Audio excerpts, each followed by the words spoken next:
నమస్తే, welcome to 99 TV. America రాజకీయాల్లో భారతీయ మూలాలున్న వ్యక్తులు, ప్రత్యేకించి మహిళలు ప్రత్యేకత సంతరించుకుంటున్నారు. గవర్నర్ పోస్టులు కొట్టేస్తున్నారు, కీలకమైన పదవుల్లో వాళ్ళు అలంకరిస్తూ మొత్తానికి ఏంటంటే ట్రంప్ వ్యవహారాన్ని అంతా కూడా తమ వైపుకు తిప్పుకునే ఒక కార్యక్రమం మొదలెట్టారు. అది కాకతాళీయంగాను యాదృచ్ఛికంగాను జరుగుతోంది, కానీ ట్రంప్కి అయితే మాత్రం కడుపులో మంట విపరీతంగా పెరుగుతుంది. ఎందుకంటే గెలుస్తున్న వాళ్ళు డెమోక్రాట్లు, ఆయనేమో రిపబ్లికన్. ఒకసారి కనుక మనం చూస్తే భారతీయ సంతతి మహిళలు ఎలాంటి ముద్ర వేశారనేది చూసుకుంటూ వచ్చే ముందర యుఎస్ ఫైనాన్షియల్ క్యాపిటల్ న్యూయార్క్లో అయితే న్యూయార్క్ మేయర్ ఎన్నికల్లో భారతీయ మూలాలు ఉన్న వ్యక్తి గెలిచాడు. ఆ వెంటనే వర్జీనియాలో కూడా అదే తరహా విజయం రికార్డ్ అయింది. ఇన్ఫ్యాక్ట్ గెలిచిన వర్జీనియా లెఫ్టినెంట్ గవర్నర్గా గెలిచిన Ghazala Hashmi, she belongs to Hyderabad. ఆమె ఇక్కడే పుట్టారు. 4 ఏళ్ల వయసులో ఇక్కడి నుంచి జార్జియాకి వారి తండ్రి ఉద్యోగరీత్యా అక్కడికి వెళ్ళిపోయారు. మలక్పేటలో వారి గ్రాండ్ మదర్, వారి అమ్మమ్మ గారింటికి ఆవిడ వచ్చిపోతూ ఉంటారట. సో తెలంగాణ బిడ్డ వర్జీనియా లెఫ్టినెంట్ గవర్నర్. సో భారతీయ మూలాలు, ఇందులో తెలుగు మూలాలు, ఒక మైనారిటీ మహిళ. సో రిపబ్లికన్స్ ఆయన ఏమొచ్చాడు, MAGA మగ అన్నాడు, మేక్ అమెరికా గ్రేట్ అగైన్. తీరా వచ్చి మేయర్ ఎన్నికల్లోనూ గవర్నర్ ఎన్నికల్లోనూ ఇలా అంతా బూమ్రాంగ్ అవుతుంది, ఎదురు తిరుగుతుంది ఫలితాలు. సరే, ఆయన రీజన్స్ ఆయనకు ఉంటాయి. ఏంటంటే, నేను నోబెల్ బహుమతి కోసం ప్రపంచ దేశాలన్నీ కాలికి బలపం కట్టుకొని తిరుగుతుంటే అమెరికాలో ఏదో జరిగిపోయింది, నా మీద కుట్ర జరిగింది, అలా మాట్లాడాడు కూడా ఆల్రెడీ. సరే, ఒకసారి ఈవెన్ దగ్గరకు వచ్చేప్పటికీ డెమోక్రటిక్ అభ్యర్థి Ghazala Hashmi Virginia lieutenant governor ఎన్నికల్లో రిపబ్లికన్ అభ్యర్థి జాన్ రీడ్ మీద గెలిచారు. చరిత్ర ఇది. మంచి మెజారిటీ తోటి ఆవిడ గెలవటం ఒక చరిత్ర. వర్జీనియా సెనేట్లో పనిచేసిన తొలి ముస్లిం, తొలి దక్షిణాసియా అమెరికన్గా ఇప్పటికే రికార్డు సృష్టించారు గజాలా హష్మి. సెనేట్లో పనిచేసిన తొలి ముస్లిం, తొలి సౌత్ ఏషియన్ అమెరికన్ అనమాట. ఇప్పుడు రాష్ట్రంలో కీలక పదవిని దక్కించుకోవడం డెమోక్రాట్లకి, భారతీయ అమెరికన్లకు నిజంగా గర్వకారణం అని చెప్పేసి అమెరికన్ మీడియా రాసింది, చెప్తోంది కూడా, గజాలా హష్మి గురించి మాట్లాడుతోంది కూడా. సరే, తాజాగా కనుక చూస్తే అమెరికాలో జరిగిన స్థానికంలో భారత సంతతి అభ్యర్థులు డెమోక్రటిక్ పార్టీ తరఫున సత్తా చాటారు.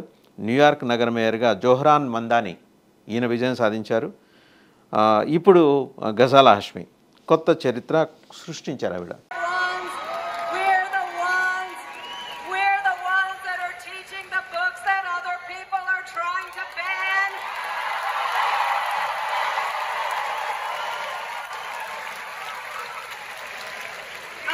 Decided to run for office in 2019 because Donald Trump made it his priority to attack so many of the communities that I care about.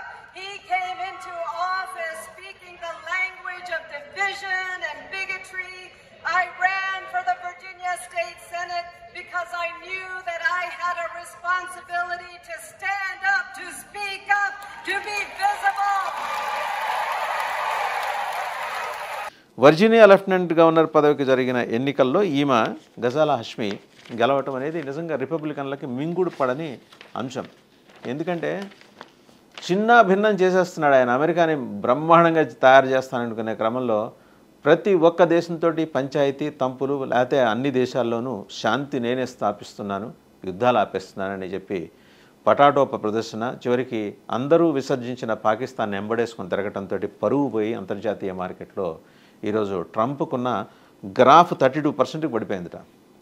సరే, మళ్ళీ గజాలా హష్మి గురించి కనుక వస్తే భారతదేశంతో, ముఖ్యంగా హైదరాబాద్తో బలమైన అనుబంధం ఉంది ఈవిడకు. 1964లో ఈవిడ హైదరాబాద్లో జన్మించారు. జియా హష్మి, తన్వీర్ హష్మి వీళ్ళ పేరెంట్స్. ఆవిడ తన బాల్యం అంటే అప్ టు 4 years వాళ్ళ అమ్మమ్మ గారి ఇంట్లో మలక్పేటలో గడిపారట. సరే, అప్పుడే వారి మదర్తోనూ కలిసి జార్జియా వెళ్ళిపోయారు. గజాలా గారి తండ్రి అంతర్జాతీయ వ్యవహారాల్లో PhD పూర్తి చేసి ఒక యూనివర్సిటీలో ప్రొఫెసర్గా పనిచేసేవారు.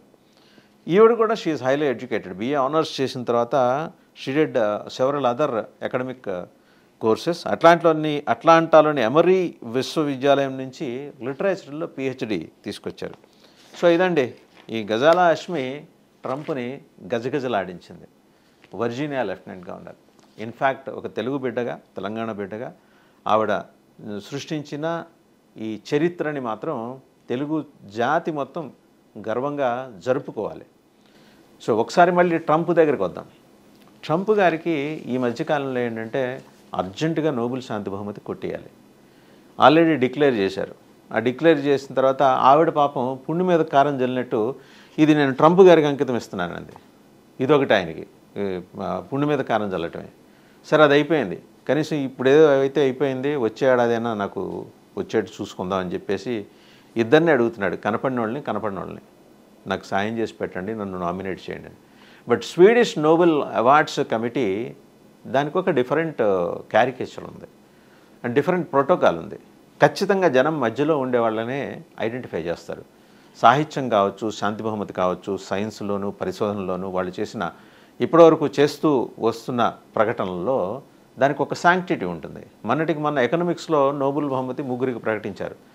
అందులో ఒక సున్నితమైన కాన్సెప్ట్ని టచ్ చేసిన వాళ్ళందరికీ వాళ్ళ ముగ్గురులో ఒక ఆయన చాలా సున్నితమైన కాన్సెప్ట్ టచ్ చేశారు.